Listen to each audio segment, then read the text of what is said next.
Порядка 30% участников праймериз партии «Единая Россия» в возрасте до 35 лет. Что победит, молодость или опыт? Обсудим это прямо сейчас с участником предварительного голосования, депутатом Государственной Думы Павлом Качкаевым. Павел Рюрикович, здравствуйте. Добрый вечер, наверное, да? Как вы считаете, все-таки что будут выбирать, молодость или опыт? Вообще, я считаю, должен быть разумный баланс между молодостью и опытом.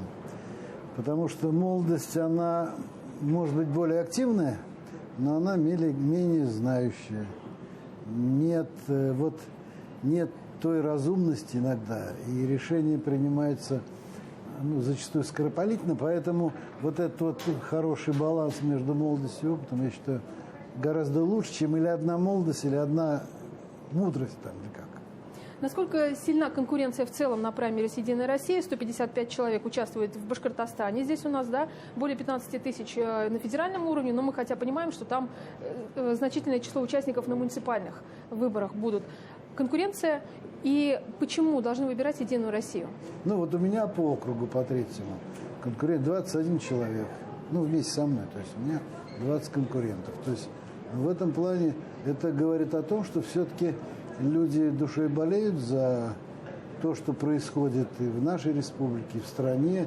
И я не думаю, что сюда по, линии партии «Единая Россия» идут люди какие-то ортодоксальные, которые не поддерживают ту тактику, те посылы, которые сегодня партия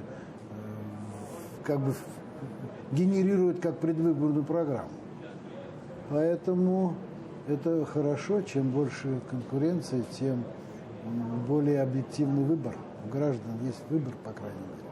Я же помню, как мы выбирали, когда КПСС был у нас депутатов, никакой альтернативы не было, ничего не было. Но, правда, также вопросы ставили. Я на заводе работал в то время главным инженером. Приходилось и раковины менять, и окна менять. Как только выборы, так народ проявлял активность в этом плане. Что сегодня из себя представляет «Единая Россия»? Что вы видите изнутри работы и в Госдуме, и также находясь в повестке здесь, в Башкортостане? Я уже как-то говорил, да, на мой взгляд, почему, допустим, я в «Единой России». Хоть, может быть, это избитая такая фраза, да, но это партия реальных дел. Ведь сегодня многие покупаются, жители, покупаются на дешевые популистские заявления, на обещания золотых гор, на обещание громадных пенсий, громадных заработных плат, всяческих льгот, которые ничем не подкреплены в конечном итоге. И потом эти обещания становятся пшиком, и это только озлобляет народ. Мы хотя бы партия, да, она пытается просчитать все риски. Почему, допустим, мы не так сильно скатились в кризис 2014 года, или 2008 года, когда нефть упала по стоимости в 5 раз. Ведь это все определяется именно тем анализом, который делается специалистами и который предвидит эти все дальнейшие действия или дальнейшее развитие мировой экономики. Поэтому, на мой взгляд, «Единая Россия» – это наиболее такая взвешенная, хоть нас и называют центристской партией, а чем плох центр, который идет своей дорогой, и самое главное, что вперед шли. Павел Рюрикович, у вас очень большой управленческий опыт на муниципальном уровне, у вас большой опыт законотворчества. Что для вас является гордостью, если немного взглянуть назад? У меня еще большой промышленный опыт. Я 17 лет отработал на производстве, на оборонном заводе. Поэтому, что наиболее, все-таки, на мой взгляд, нельзя сравнивать работу на предприятии, работу в муниципалитете, работу в Государственной Думе. Это совершенно разные направления. Если я, когда работал на предприятии, я использовал тот опыт или те знания, которые я получил в авиационном институте, там, инженер электронной техники, Если я работал в муниципалитете, то первое время мне, конечно, помогало тот опыт работы главного инженера на заводе. У нас была своя котельная, свои очистные, свои дома, которые мы обеспечивали теплом, электроэнергией там, и всем остальным.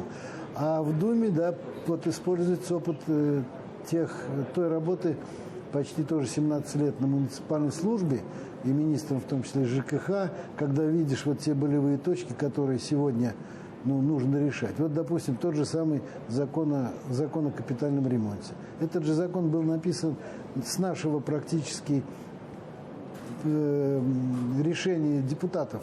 Мы же приняли еще в 2006 году решение по капитальному ремонту, а собирались с 1999 года взнос на капитал. Та же самая система ГИС ЖКХ. Это же тоже, в принципе, вот чтобы нас всех освободить, там, это вот эта рутинная работа, да? Или та же самая сегодня там формирование комфорта городской среды. Мы же понимаем, что люди, которые живут в наших многоквартирных домах, они в первую очередь, когда выходят, идут на работу или приходят с работы, они должны видеть уютный, нормальный двор, где играют дети, где есть детские площадки, где есть спортивные площадки, где есть газоны, где есть парковки те же самые, а машины стоят не на газонах.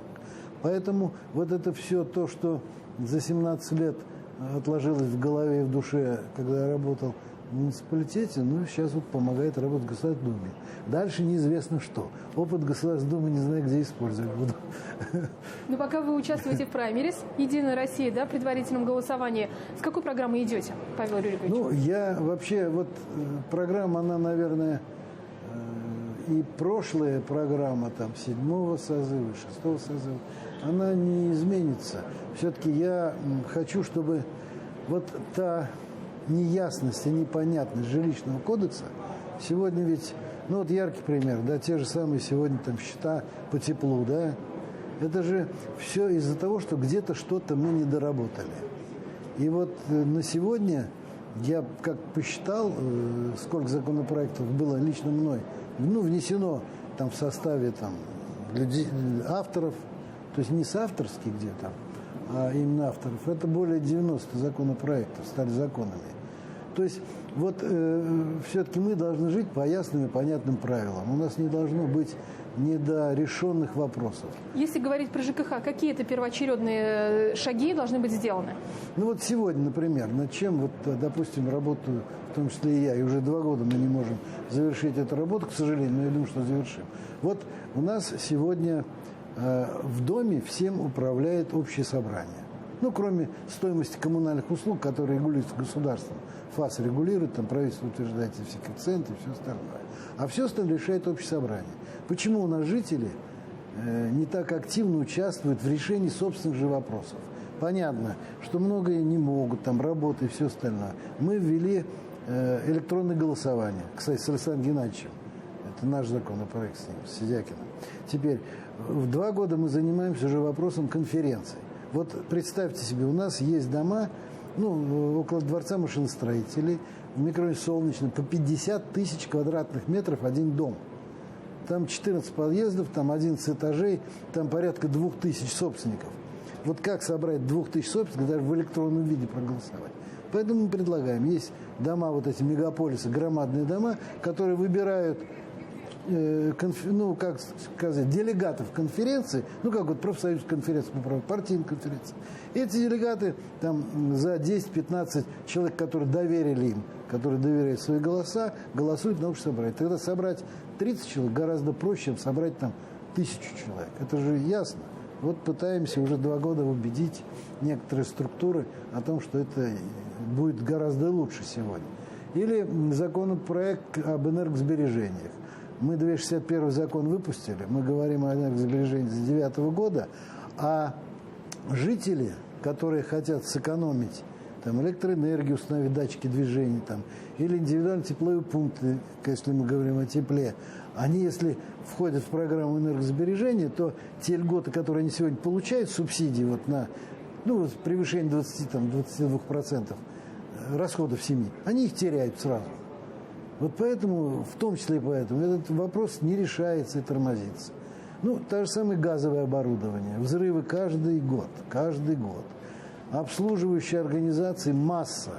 никакого порядка нет. Есть дома, где по 30 обслуживающих организаций, которые внутриквартирные газовые. Внутридомовые, понятно, там управляющая организация. А внутриквартирные по 28, есть в Нижнем Новгороде 28 подрядчиков обслуживающих. Я в том числе и комитет, предлагаем следующее. На доме должен быть одна обслуживающая организация. Что внутриквартирная, что внутридомовая. Газовое оборудование. Тоже есть люди, которые говорят, что мы там чуть не противодействуем развитию малого и среднего бизнеса. А разве на жизнь этих людей можно развивать малый и средний бизнес? Приходят ведь организации, которые, они покупают лицензию, они там имеют сертификат. Но в погоне за дешевизной наши жители заключают с той организацией, которая дешевле берет за обслуживание, не обслуживает, просто не обслуживает. Это 3 я вам назвал, у меня их осталось еще с 7-го созыва 19 штук. Даже в этом зале вы также на форуме ЖКХ обсуждали и звучали даже предложение, чтобы был какой-то окрашивающий элемент в газу. Он есть. Нет, зачем? Нет? Это же запах. У нас вообще-то газ без запаха. Это газ, запах делается. Зачем? Это есть. Это не, как сказать, допустим, если в квартире никого нет, набирается критическая масса газа, взрывается, его же не учувствуешь, а этой квартирой разносит целую секцию или целый этаж. Поэтому это не все еще. Павел Рюрикович, почему «Единая Россия», почему Павел Качкаев? Я же сказал, почему. «Единая Россия», потому что «Единая Россия» реально оценивает наши возможности, все-таки старается эти возможности развивать и использовать. Все-таки, чтобы не говорили, но большинство населения поддерживает партию. Пусть там говорят 30-40%, рейтинг. Но это обычно бывает к выборам, а все равно, когда выборы происходят, там больше 50% поддерживают. На фоне других партий все-таки наша партия, она, мне кажется, более профессиональна.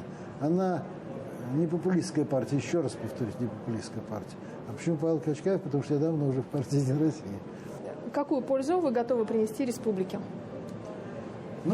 Слово, мне кажется, такое иногда ругательное бывает. Все-таки лоббизм, здоровый, нормальный лоббизм никому вреда еще не приносил. Важно, чтобы он был направлен на достижение позитивных целей, на благо людей. Поэтому я готов лоббировать республику в тех министерствах Российской Федерации, с которыми взаимодействовать сегодня. Спасибо вам большое, Павел Рюрикович. Это было мнение Павла Качкаева, депутата Государственной Думы, участника предварительного голосования партии «Единая Россия».